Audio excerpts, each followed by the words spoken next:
Hello student. हम इससे पहले 6 पार्ट बना चुके हैं 10th क्लास के फर्स्ट चैप्टर के। अब ये 7th पार्ट है जो हम बनाने जा रहे हैं। उससे पहले हमने बात की थी कि जो हताश जर्मेनिया है उसका चित्र है जूलियस शुबनर ने 1850 में बनाया है, द फॉलिंग ऑफ जर्मेनिया। दूसरा है जर्मेनिया गार्डन द राइन, राइन नदी की बात की गई है। राइन नदी पर जो जर्मेनिया है, ये तस्वीर है उसकी जो पैरा दे रही है। और इसकी तस्वीर है लॉरेंस क्लासेन ने बनाई 1860 में, जो दिखाया गया है। और इससे अगर हम बात करें कि राष्ट्रवाद और साम्राज्यवाद, हमने चैप्टर की शुरुआत है वो राष्ट्रवाद से की थी और ये साम्राज्यवाद पर आकर समाप्त हो जाता है, क्योंकि जो बड़े देश हैं जो ताकतवर हैं, जैसे ब्रिटेन ने बहुत सारे देशों पर अपना नियंत्रण किया है, उसी प्रकार से फ्रांस ने भी किया है या फिर अमेरिका ने जो किया था। तो इस प्रकार से यहाँ जो देश रहे हैं उस समय के जो साम्राज्यवाद रहे उन्होंने उन पर अपना कब्जा किया है, नियंत्रण किया है, उस पर आकर ये समाप्त हो जाएगा। और पूरी अगर इन साम्राज्यवादी नीतियों की वजह से ही पहला विश्व युद्ध है वो आरंभ होता है, जो दुनिया को इन्होंने पहले विश्व युद्ध में धकेल दिया था। अब अगर हम आगे शुरुआत करते हैं 19वीं सदी की अंतिम चौथाई तक राष्ट्रवाद का है आदर्शवादी उदारवादी जनतांत्रिक स्वभाव नहीं रहा, जो सदी के प्रथम भाग में था। अब राष्ट्रवाद सीमित लक्ष्यों वाला संकीर्ण सिद्धांत बन गया है। इस बीच के दौर में राष्ट्रवादी समूह एक दूसरे के प्रति अनुदार होते चले गए। आप सभी जानते हो, पहले वो सहयोग करते थे, उदारवाद की उनकी नीतियां थी। अब अनुदार है मतलब क्या है, अब वो उन्हें अब हड़पना चाहते हैं।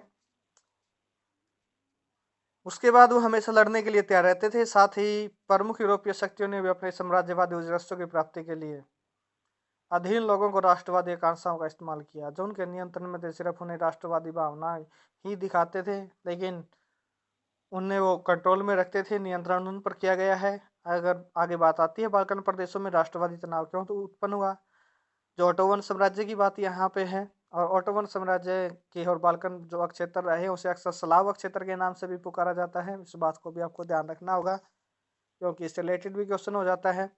1871 के बाद यूरोप में गंभीर राष्ट्रवादी तनाव का क्षेत्र है, स्रोत है वो बाल्कन क्षेत्र था, जहाँ ऑटोमन साम्राज्य का नियंत्रण था।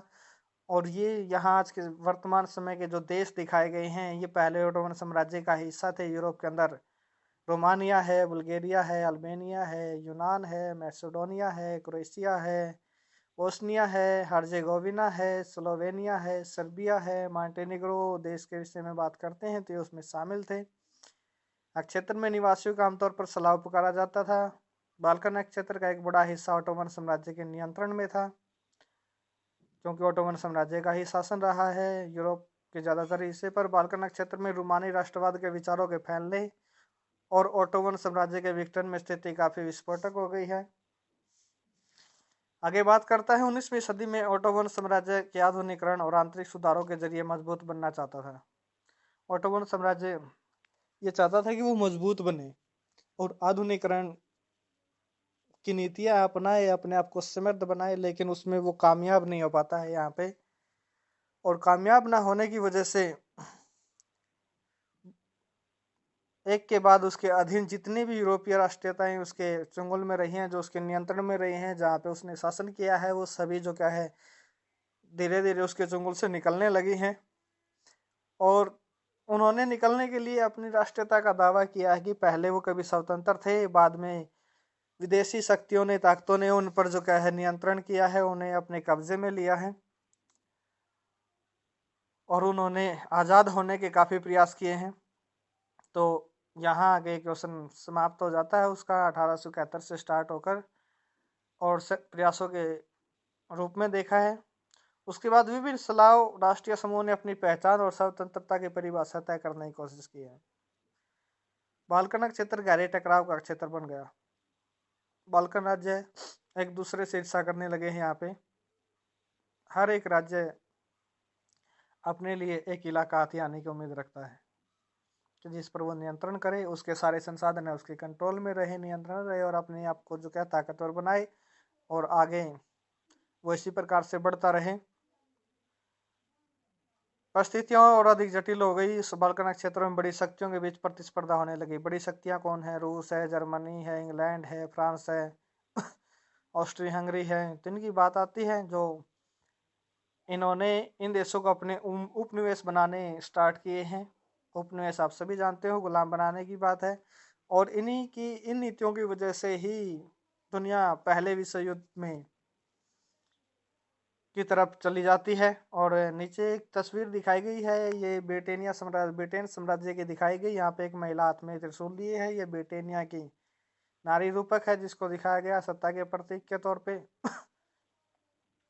उसके बाद है साम्राज्यवाद से जुड़कर राष्ट्रवाद। 1914 में यूरोप की महाविपदा की ओर ले गया। महाविपदा किसका जिक्र किया गया? फर्स्ट वर्ल्ड वार की बात यहाँ आती है, पहले विश्व युद्ध की बात आती है 1914 से 1918 के जो बीच लड़ा गया है। लेकिन इस बीच विश्व के अनेक देशों ने, जिनका 19वीं सदी में यूरोपीय शक्तियों के उपनिवेशीकरण किया, साम्राज्यवादी प्रभुत्व का विरोध करने लगे। और इस तरह जो साम्राज्य विरोधी आंदोलन विकसित हुए हैं, अर्थ में राष्ट्रवादी थे। वे सभी स्वतंत्र राष्ट्र राज्य का निर्माण करने के लिए संघर्ष कर रहे थे। तो यहाँ पे ये सारी चीजें दिखाई गई है। और जिस तरह से इन्होंने साम्राज्यवाद को आगे बढ़ाया है, या साम्राज्यवादी नीतियां थी, बहुत सारे राजवंशों उन्होंने स्वीकार किया है। तो इस प्रकार हमारा यहाँ पहला चैप्टर है वो समाप्त हो जाता है। तो नेक्स्ट चैप्टर में आपसे मिलते हैं, तब तक मैं आपसे अलविदा लेता हूँ। धन्यवाद।